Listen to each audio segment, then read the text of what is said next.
Bismillahirrahmanirrahim. Assalamualaikum warahmatullahi wabarakatuh. Innal hamdalillah nahmaduhu wa nasta'inu wa nastaghfiru wa na'udzu billahi min syururi anfusina wa min sayyiati a'malina may yahdihillahu fala mudilla wa may yudlil fala hadiyalah. Asyhadu an la ilaha illallah wahdahu la syarikalah wa asyhadu anna Muhammadan abduhu wa rasuluh la nabiyya ba'da. Subhanaka la ilma lana illa ma 'allamtana innaka antal alimul hakim.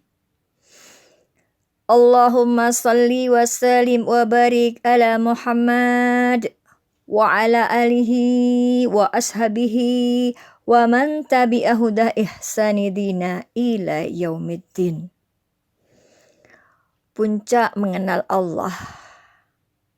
Ketika kesadaran kita sudah muncul, maka yang ada dalam diri kita rasa kasih sayang, lebih peka, lebih peduli terhadap sesama makhluknya. Sadar bahwa kita tidak bisa hidup sendiri. Manusia membutuhkan orang lain untuk memenuhi semua kebutuhannya. Oleh karena itu, semua yang dihadirkan di dalam kehidupan manusia itu baik adanya. Mari kita puji Allah dengan membaca hamdalah alhamdulillahi rabbil alamin. Ada 10 ketidaksadaran manusia. Sebenarnya sih lebih, hanya saya mengambil 10 saja agar mudah untuk diingat. Agar mendapat ridhonya, mari kita sapa asmahnya dengan penuh kelembutan dengan membaca basmalah. Bismillahirrahmanirrahim. Sahabat, betapa banyaknya orang yang tidak sadar bahwa dirinya tidak sadar. Ya. Maka ketika kita itu tidak sadar, apa yang terjadi? Yang pertama, kita selalu mengaku bahwa Tuhan kita ini Allah. Akan tetapi tanpa kita sadari telah mengambil hak-haknya Allah. Apa saja sih haknya Allah itu? Ya. Pertama, hak untuk dipuji. Ya. Makanya dimanapun, sedang apapun, setelah apapun, kita tidak pernah lupa untuk memujinya. Karena tanpa sang kehadiran, kita tidak akan bisa melakukannya. Ya. Nah, seharusnya kita sadar bahwa semua pujian habis untuk Allah. Ya.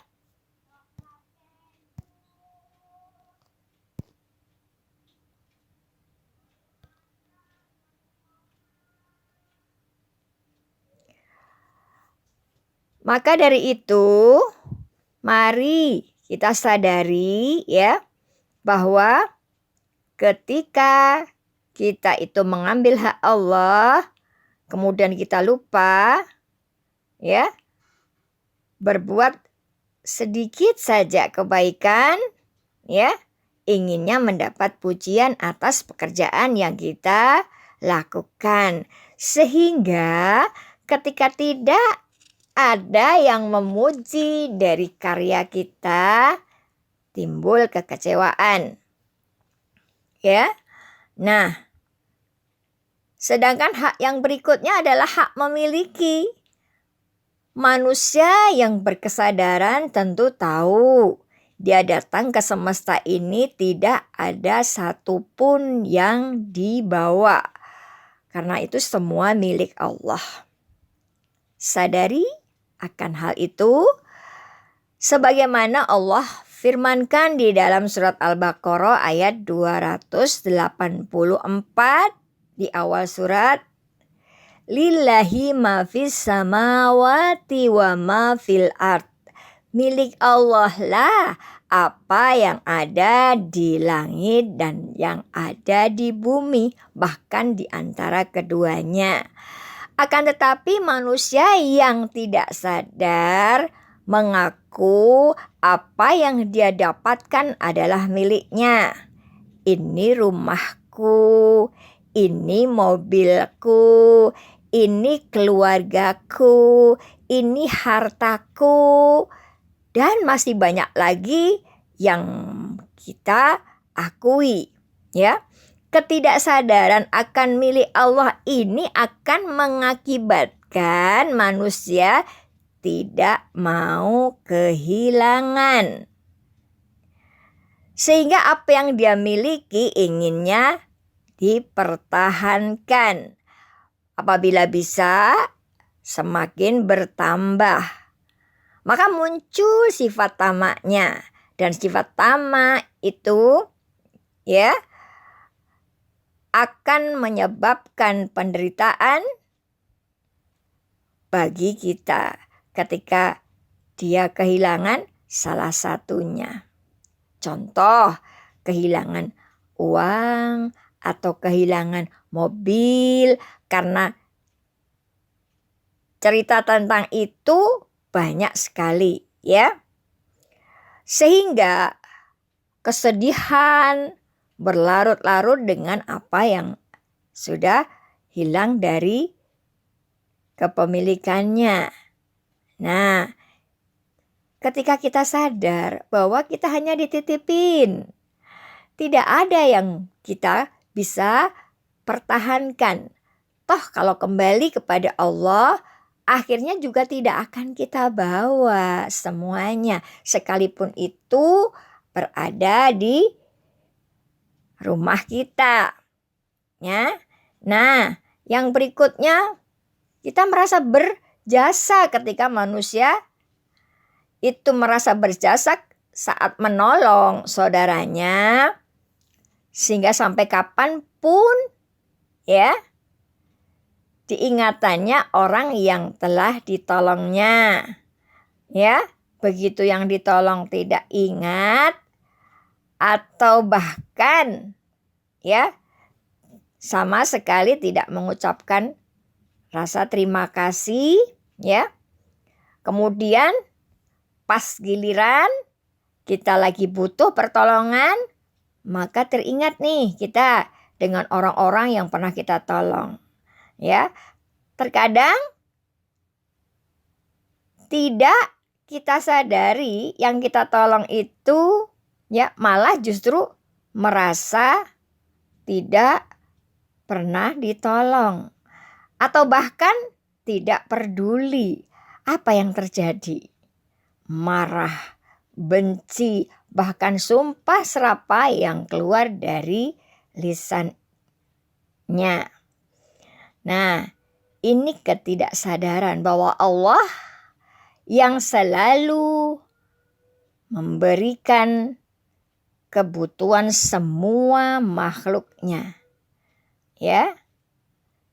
Dan ketika itu dia tidak sadar, maka yang ada selalu diungkit-ungkit, ya. Agar yang dikerjakan dahulu mendapatkan balasan. Nih ya. Nah, yang kedua, mengaku berpedoman Al-Quran, akan tetapi hidupnya tidak sesuai dengan Al-Quran.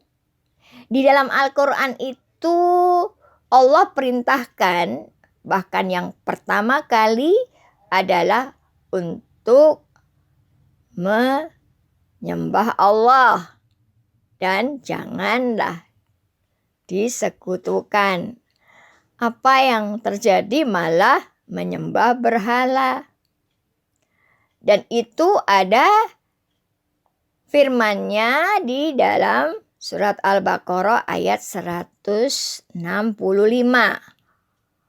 Wa minan nasi may yattakhidhu min dunillahi andada yuhibbunahum kahubbillah.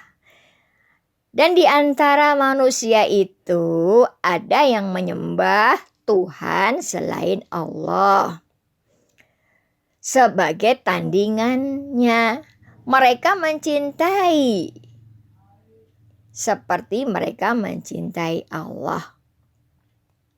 Contoh nih, ketika kita sholat, lisan kita menyebut nama Allah, membaca ayat-ayat Allah, akan tetapi hati dan pikirannya tidak ingat sama sekali kepada Allah. Nah, ini yang harus disadari. Kenapa? Karena di dalam surat Toha ayat yang ke-14 dengan jelas Allah mengatakan, Innani anallah fa'budni, la ilaha illa ana fa'budni wa aqimis shalah lidzikri. Jadi sesungguhnya aku Allah, sembahlah aku, tidak ada ilah, tidak ada Tuhan selain aku, dirikanlah salat untuk mengingatku. Nah, di sini. Jadi ketika kita sedang salat, sementara yang seharusnya diperintah untuk mengingat Allah, akan tetapi malah yang diingat bukan Allah. Maka tidak sesuai dong dengan apa yang diperintah oleh Al-Quran. Sedangkan kemana-mana dia baca Quran.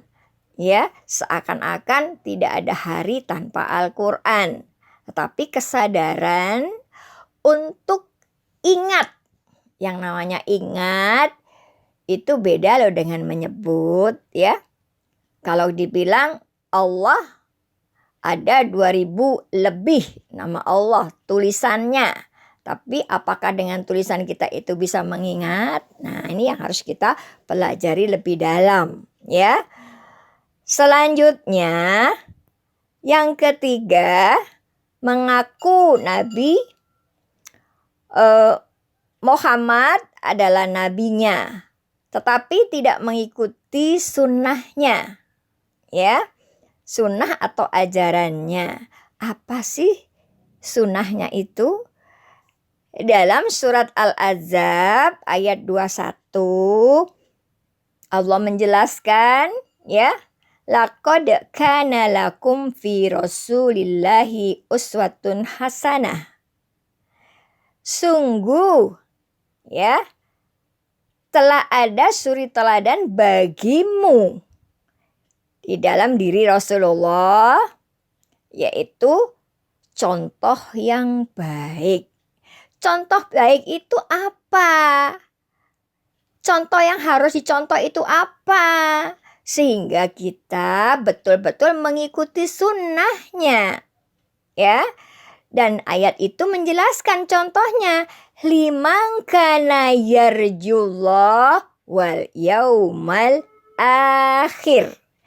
Yang harus dicontoh adalah bagaimana bisa berjumpa dengan Allah dan hari akhir.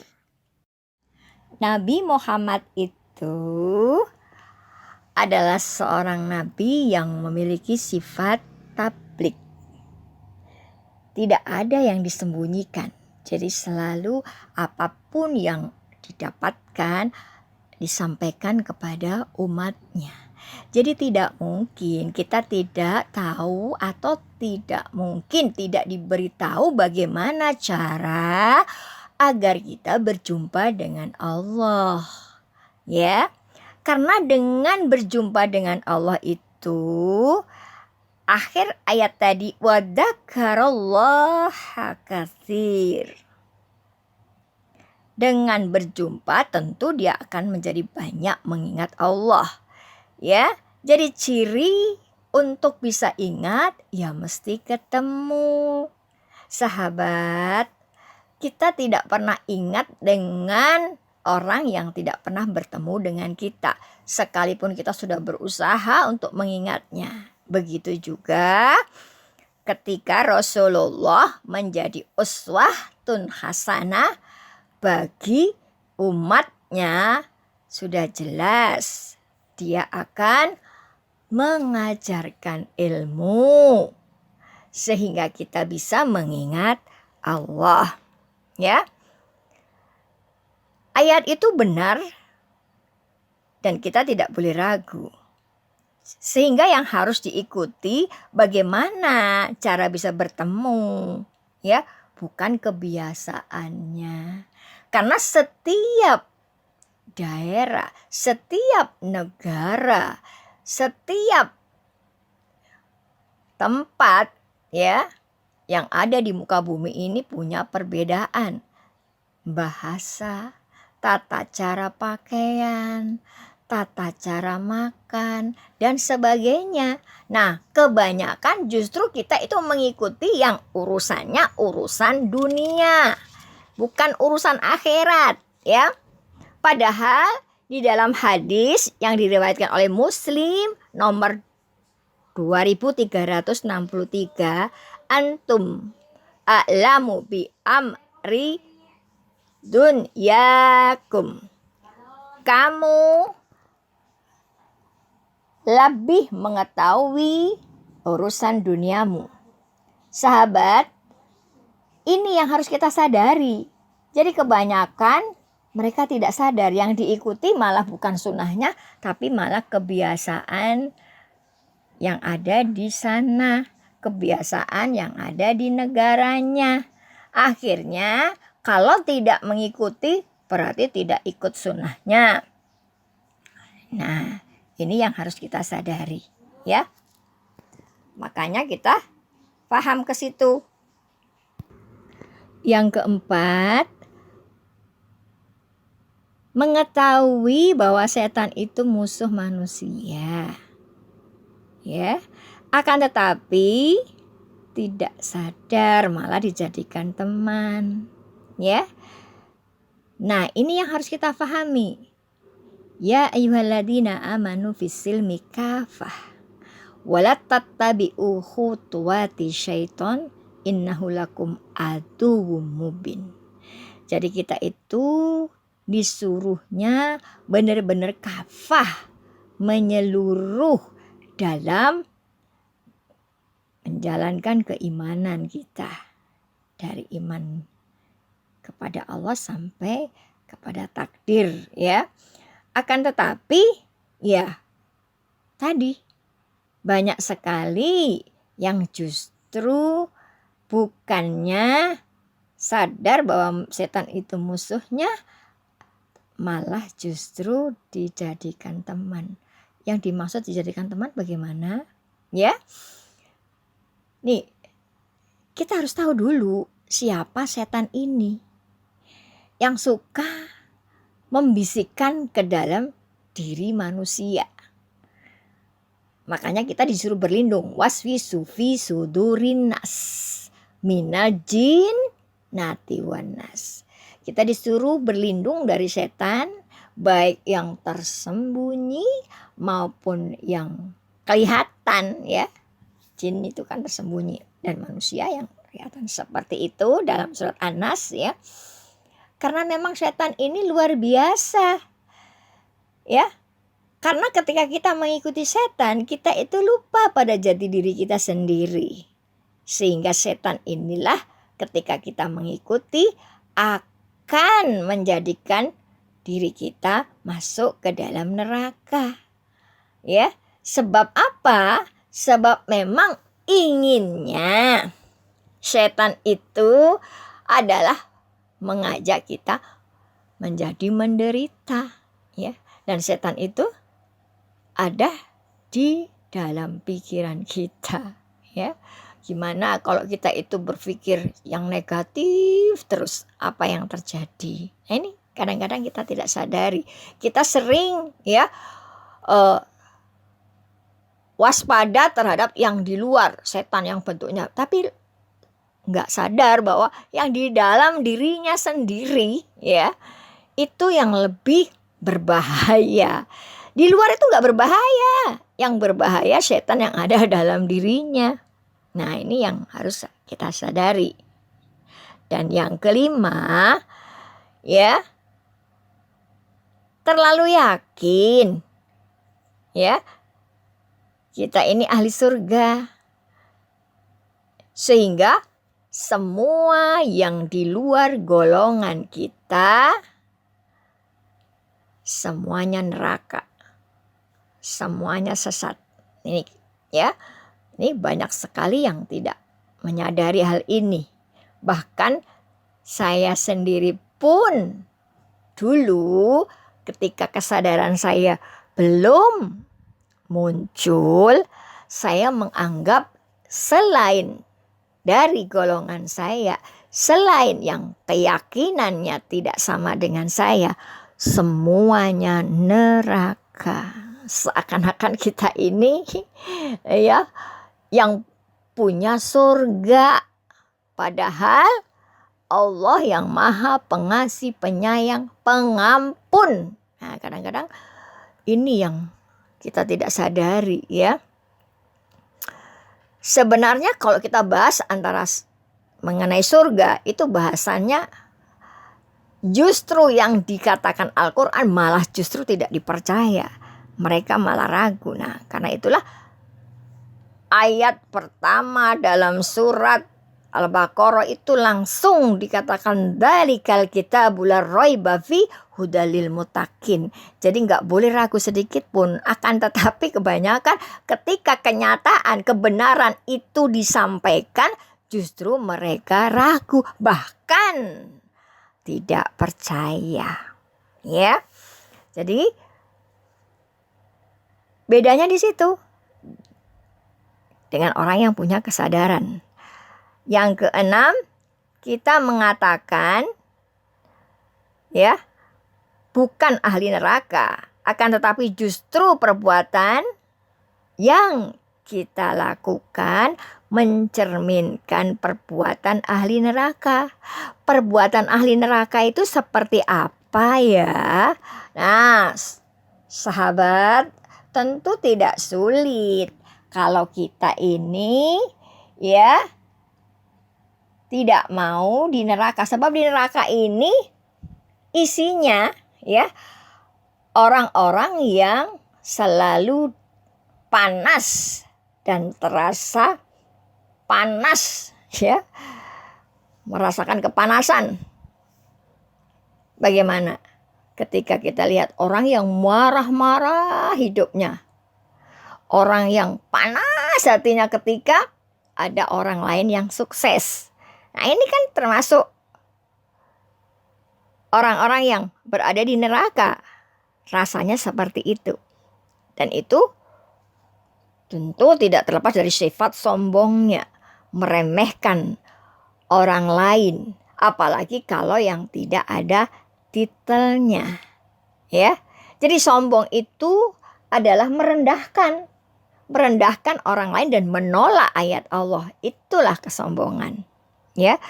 Belum juga lagi sifat orang ahli neraka itu ya suka ujub, apa saja yang dilakukan merasa inilah dari dirinya, inilah kekuatannya, inilah kepandaiannya. Dia lupa bahwa dia bisa begitu karena memang Allah yang menjadikannya. Ya, sadari semuanya. Yang ketujuh, kita sangat pandai untuk mengoreksi kesalahan orang lain setiap hari. Sibuk ya untuk mencari tahu kesalahan orang lain. Tetapi lupa lupa akan kesalahan dirinya sendiri yang tidak kalah banyaknya. Maka orang yang seperti ini adalah orang yang gak sadar. Sebagai diibaratkan gajah di pelupuk mata tak nampak, semut di seberang lautan kelihatan jelas. Ya. Padahal Allah sudah mengatakan di dalam surat Al-Hujurat ayat 11, janganlah kamu mengolok-olok satu kaum, atau janganlah kamu mengolok-olok wanita-wanita lain. Bisa jadi yang diolok-olok itu lebih baik. Nih ya. Makanya paling enak itu kalau ngoreksi kesalahan orang. Langsung begitu tahu komentar. Nah ini yang tanpa kita sadari merusak. Apa? Merusak hati kita. Ya. Nah, sedangkan yang ke-8, sedikit sekali orang yang bersyukur. Dan kebanyakan mereka itu mengeluh. Ya. Jadi ketidaksadarannya itu apapun yang diberikan oleh Allah setiap harinya, ya. Sedangkan kalau kita mau menghitung nikmat Allah, tentu kita tidak akan mampu untuk menghitungnya. Tetapi bagi orang yang selalu mengeluh, yang ada selalu merasa kurang, selalu merasa tidak bahagia. Kalau kita lihat tumbuh-tumbuhan, binatang, mereka menjadi tumbuhan, dia bahagia. Mereka menjadi burung misalnya, pagi-pagi sudah berkicau. Nah, kita ini sebagai manusia yang kita sadari bahwa kita lebih sempurna dari makhluk yang lainnya, malah bangun tidur yang ada cemberut, pusing,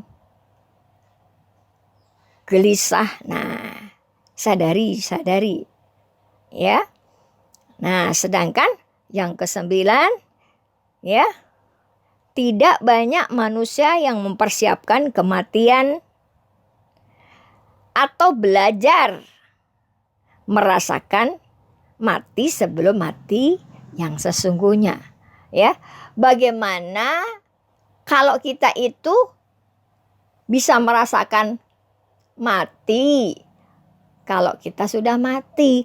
Jadi ayat yang ada di dalam surat Al-Anbiya ayat 35 itu, kullun nafsin dha'iqatul maut. Setiap yang bernyawa pasti akan merasakan mati. Artinya seperti itu. Ya. Sesungguhnya arti yang sebenarnya itu harusnya kita sadar bahwa sesungguhnya manusia itu harus merasakan mati sebelum mati. Karena merasakan mati sesudah mati mah bagaimana merasakannya, ya. Sehingga ketika kita merasakan sebelum mati kita sudah merasakan mati, ini justru akan bisa membuat kita berjumpa dengan Allah kalau tahu caranya dan tahu ilmunya. Nah, sahabat yang ke-10, berulang-ulang mengantarkan jenazah ke kuburan, akan tetapi tidak bisa mengambil pelajarannya. Jarang orang yang tersadar bahwa kita pun akan masuk ke dalam tanah. Dan yang lebih lagi justru ketakutan akan kematian. Ya. Karena banyak orang yang tidak sadar itu mati takut, hidup takut, ya. Bagaimana orang ini bisa merasakan kebahagiaan, kedamaian, sedang Allah menjadikan manusia ini, ya, untuk menikmati semua fasilitas yang ada di muka bumi ini agar manusia mendapatkan kebahagiaan. Sebagaimana doa yang selalu dicontohkan oleh Rasulullah. Doa sapu jagat, Rabbana atina fid dunya hasanah wa fil akhirati hasanah wa qina adzabannar. Begitulah sahabat, 10 ini kalau kita sadari, insya Allah kita akan mendapatkan kebahagiaan bukan hanya nanti di akhirat, tetapi kebahagiaan itu bisa dirasakan saat ini, di sini, sekarang. Akhirul kalam. Assalamualaikum warahmatullahi wabarakatuh.